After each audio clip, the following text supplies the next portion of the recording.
O programa hoje começa com um tom mais baixo, afinal de contas, o Brasil está sentindo bastante hoje a perda de um dos grandes ícones da cultura, da teledramaturgia brasileira, que foi a notícia desta manhã, a perda de Tarcísio Meira. Nós vamos conversar hoje, convidamos e ela gentilmente, generosamente cedeu um tempo da sua agenda para falar com a gente, a Bruna Lombardi, que foi um dos grandes nomes que esteve ao lado de Tarcísio Meira em diversos trabalhos no cinema e na televisão e deve estar nos ouvindo. Eu não sei se ela está acompanhando a gente. Tá ouvindo a gente, Bruna? Tô ouvindo vocês, sim. Tudo bom? Boa tarde para todo mundo. Ô, Bruna, mais uma vez, muito obrigado por você aceitar falar com a gente. Eu sei que você teve aí que remanejar a sua agenda aí para conseguir encaixar o nosso programa, mas para falar da perda de um gigante não podia ser alguém que não tivesse o mesmo tamanho, né? Bruna Lombardi, você atriz, produtora, roteirista, você trabalhou com o Tarcísio. Para a moçada, para a galera que ouve este programa, para os mais jovens, você consegue dar uma dimensão do tamanho do Tarcísio Meira para o nosso público?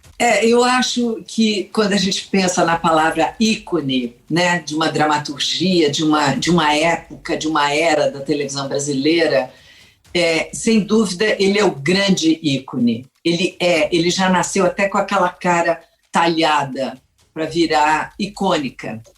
O Tarcísio, ele sempre foi um cara de um carisma extraordinário.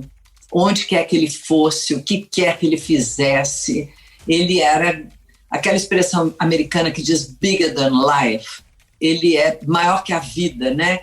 São personagens grandes na vida. E, curiosamente, ele dava essa dimensão aos personagens. Os personagens que lhe eram oferecidos eram sempre gigantes, como você mesmo falou, mas ele era um cara recluso, um cara introvertido, um cara quase tímido, um cara de uma delicadeza incrível, de uma extraordinária gentileza com todas as pessoas que o cercavam. O Tarcísio era assim, ele cuidava de todos os funcionários que estavam perto, ele era muito generoso, muito delicado, muito gentil.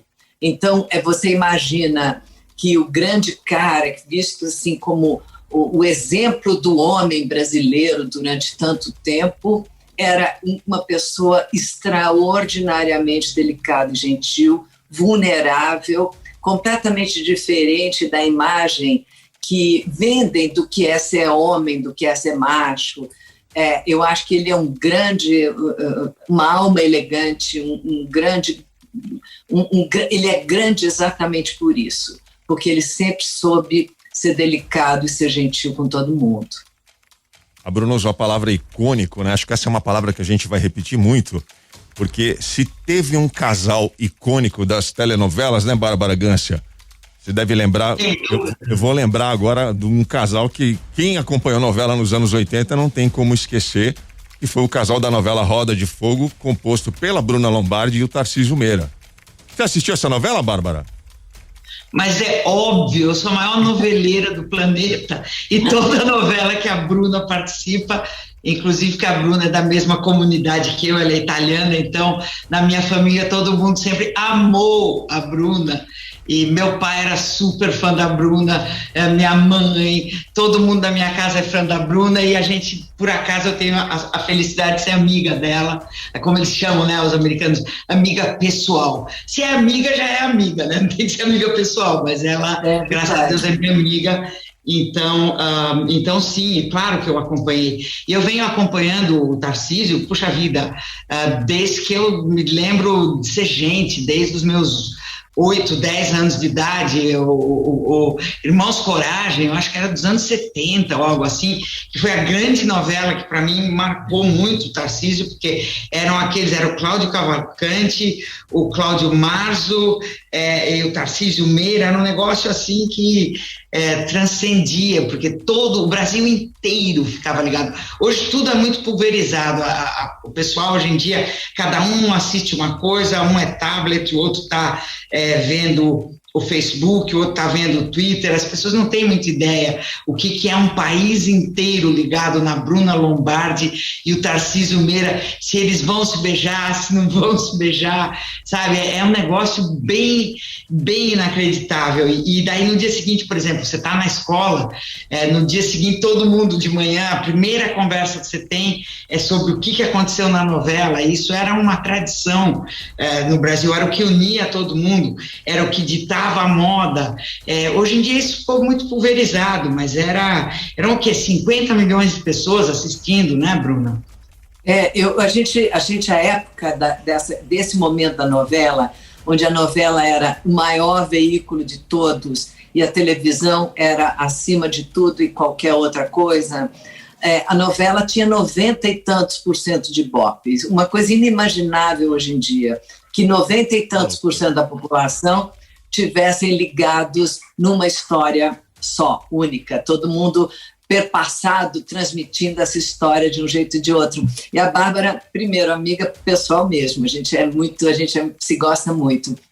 E esse momento que você lembrou do Tarcísio começando, eu era criança e eu via o Tarcísio na televisão. E nunca na minha vida imaginei que um dia eu ia estar trabalhando ao lado dele como parceira dele, como uma colega dele.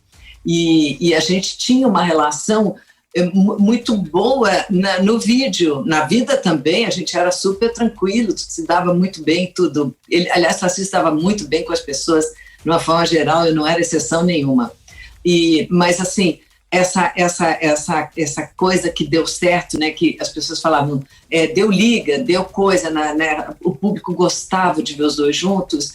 E A Roda de Fogo foi uma novela muito particular, porque foi a primeira novela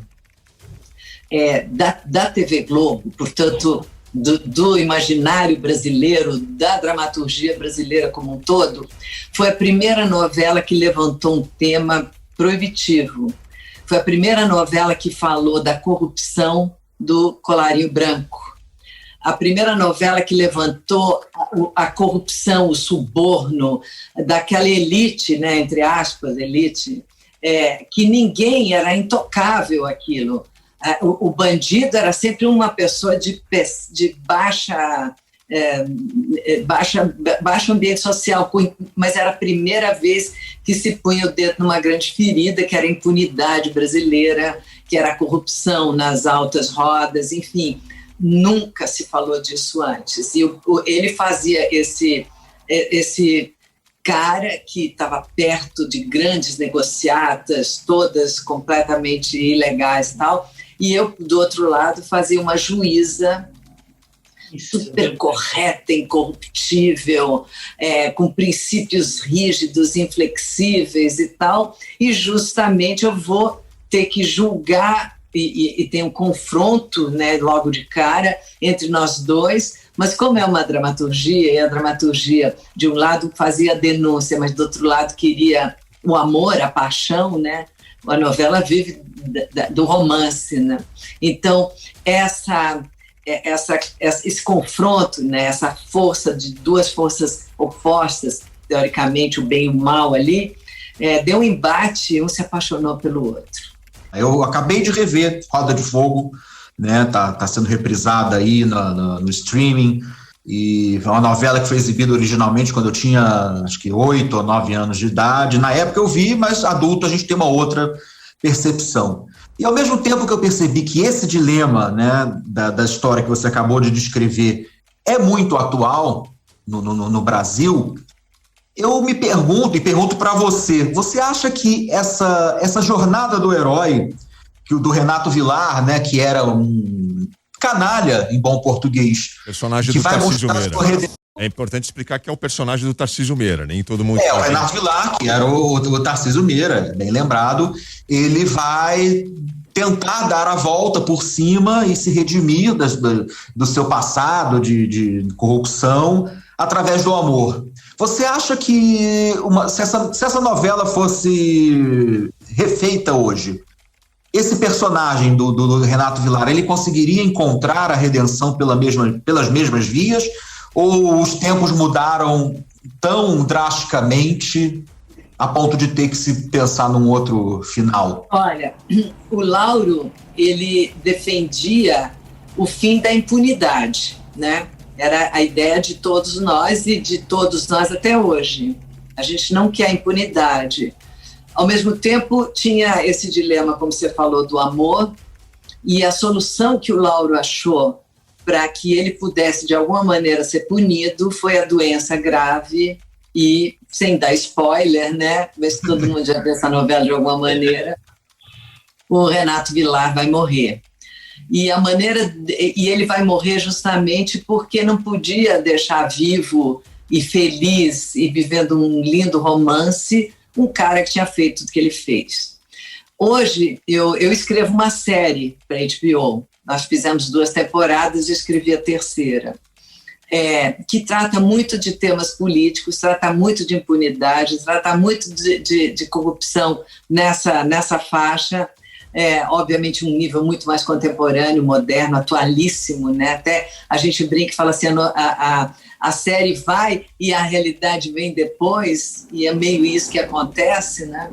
E eu acho que hoje em dia a impunidade está tão no ar, ela existe em tão grave escala, que você quer ver punição da dramaturgia, mas para ser realista na dramaturgia, você tem que dizer e revoltar o público com a não punição, porque é o que acontece na nossa realidade, né? Você não vê no Brasil, quase não vê, a real punição. Você não vê o cara fazendo, exceto pequenas exceções mesmo, mas de uma maneira geral, a gente infelizmente ainda está vislumbrando assim, essa justiça de longe. O que acontece hoje ainda é uma vergonhosa impunidade. Bruna, a gente está falando da morte do Tarcísio Meira, lembramos aqui a novela Roda de Fogo, mas a gente não pode deixar de lembrar também um trabalho que acho que é antológico, acho que é o ponto alto da dramaturgia brasileira, que foi a minissérie Grande Sertão Veredas, da qual você participou, com o Tarcísio Meira também. Tony Ramos esteve aqui, já deu entrevista pra gente, falou longamente dessa minissérie.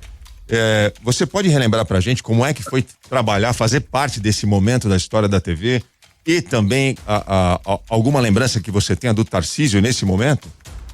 Claro. Eu trabalhei com o Tarcísio em diversas ocasiões e essa, sem dúvida nenhuma, foi a mais assim, forte, porque são personagens clássicos da literatura, da melhor literatura brasileira e mundial, porque o Guimarães Rosa é famoso no mundo todo. E Grande Sertão Veredas é um clássico de toda a literatura. Ele é um grande, grande livro.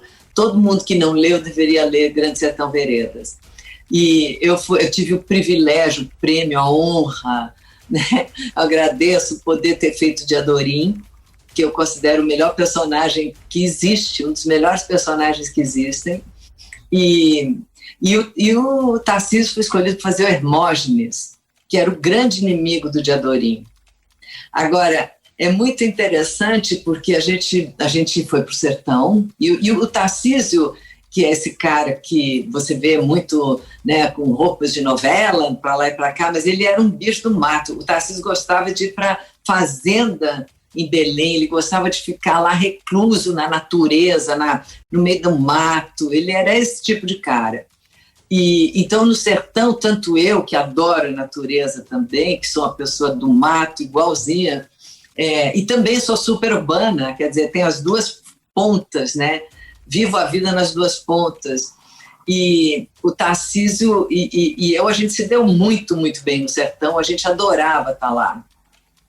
E o Hermógenes é uma participação menor do que a de Adorim, então ele é mais pontual, mas é uma participação marcantíssima, ele é fundamental, ele é gigantesco na trama.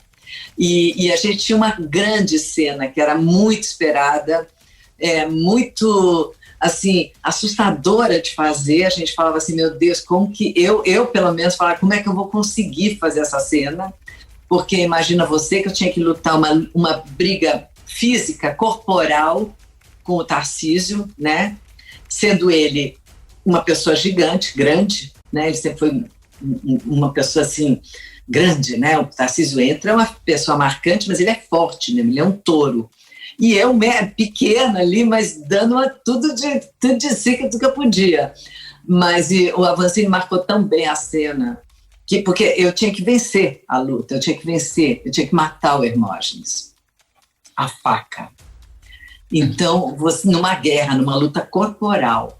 Então, tinha que ser crível isso, tinha que mostrar que seria possível eu conseguir fazer isso. E a gente teve essa cena antológica, que foi muito, muito comentada em todos os momentos, que essa série foi premiada, andou pelo mundo e tudo, e essa cena foi incrível, e foi crível ao mesmo tempo. E o Tarcísio e eu, a gente fez umas combinações ali para dar certo, e deu super certo. Então, as minhas lembranças com ele, que são as melhores, muito convívio, não só no Grande Sertão, no Roda de Fogo, no Corpo e Alma, onde a gente tinha uma cena muito dramática, que foi assim 10 minutos de improviso, sendo filmada, 10, 15 minutos, sei lá, talvez mais, e filmada, improvisada dentro de um estacionamento, com choro, sofrimento, se jogar no chão, os dois apaixonados, aquela coisa que não dá certo, uma cena maravilhosa que resultou também muito bem, foi uma cena que eu adoro, e que o público hoje nas minhas redes sociais vive mandando para mim.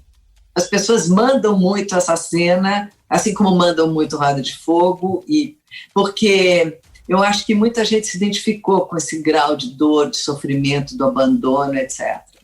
Mas agora, Bruna, me diz uma coisa, você falou que ele era larger than life, e essa coisa icônica, e daí o cara vai viver durante meses e meses o auge do bandido brasileiro, que é o corrupto, que, assim, pela primeira vez, é muita coragem do sujeito, que é o galã, né, que a gente chamava de o galã, eu acho que nem existe mais essa palavra, mas o galã da novela, eu acho que era uma das primeiras vezes que estava acontecendo isso, né, que ele estava, o galã da novela virou um vilão, e que era o leading character, né, o cara que era o principal. O protagonista, né, o protagonista. O Roda de Fogo foi uma novela que quebrou muitos paradigmas ao mesmo tempo. Colocou um protagonista vilão, mexeu na corrupção nas altas rodas brasileiras, falou de temas que nunca tinham sido mencionados, nem podia se mencionar, porque a gente você lembra disso, a gente vinha de uma censura.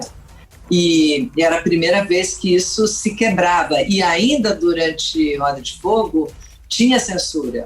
Ainda tinha cenas censuradas. Então, para você avaliar que resquício que essa praga... Quem que censurava, Bruna? Desculpa. Quem que censurava? A censura era de quem? Solange. A Solange, lembra da Solange?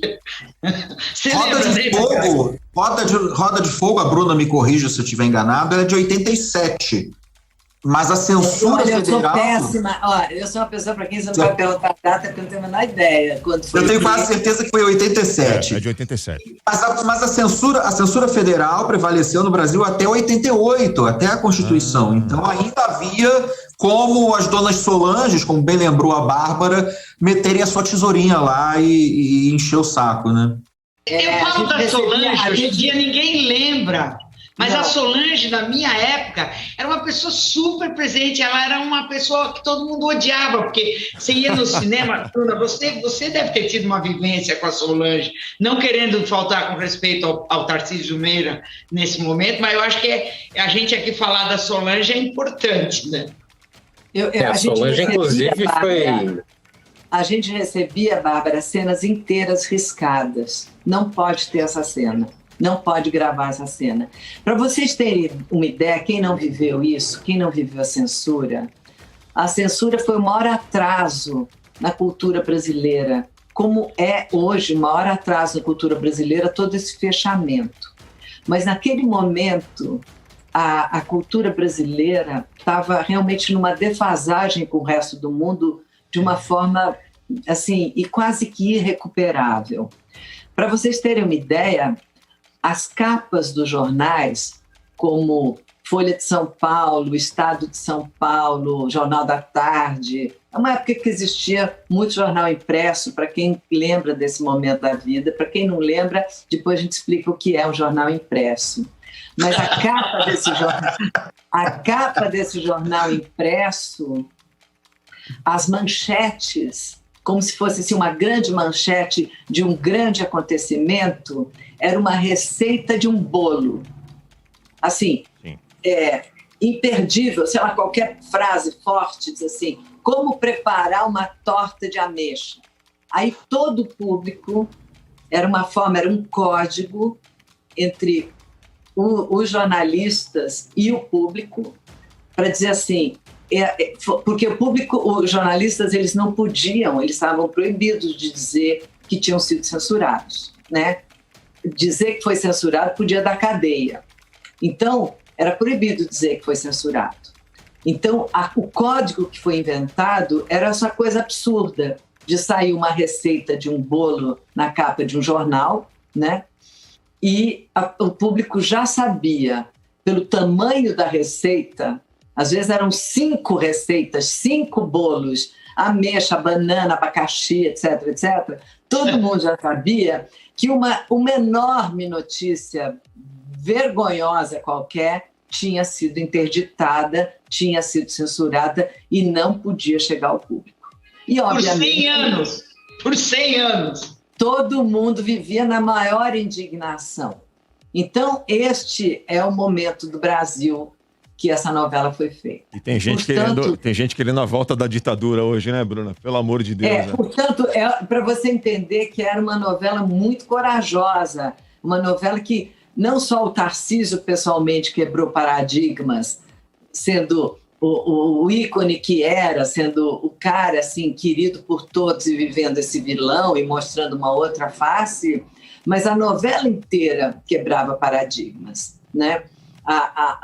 Falar da justiça naquele momento, aliás, falar da justiça sempre foi um ponto tênue, né? Sempre foi uma coisa delicada, porque não se discute a justiça e tal. E, no entanto, essa novela punha o dedo da ferida. Bruna Lombardi, muito obrigado mais uma vez. Foi muito bom ter você falando com a gente hoje aqui, essa homenagem, pequena homenagem ao Tarcísio Meira. Espero que a gente possa falar com você brevemente sobre você, sobre seus trabalhos. Eu sei que você é uma pessoa super ativa, está sempre com algum projeto em andamento aí. Interessantíssima. Interessantíssima. Eu sou fã, sou suspeito para falar. Queria agradecer mais uma vez o seu tempo, agradecer pessoalmente, porque eu fui ler Grande Sertão Veredas por sua causa, por causa do Tony Ramos, do Tarcísio Meira. Muito obrigado. Obrigada a vocês, obrigada por falar de tudo isso, que eu acho que é legal a gente manter viva essa memória. Eu acho que o Tarcísio fica no coração de muita gente aí, inclusive nosso. É isso aí. Obrigado. Bruna Lombardi falou com a gente aqui em A Grande Verdade. A Grande Verdade.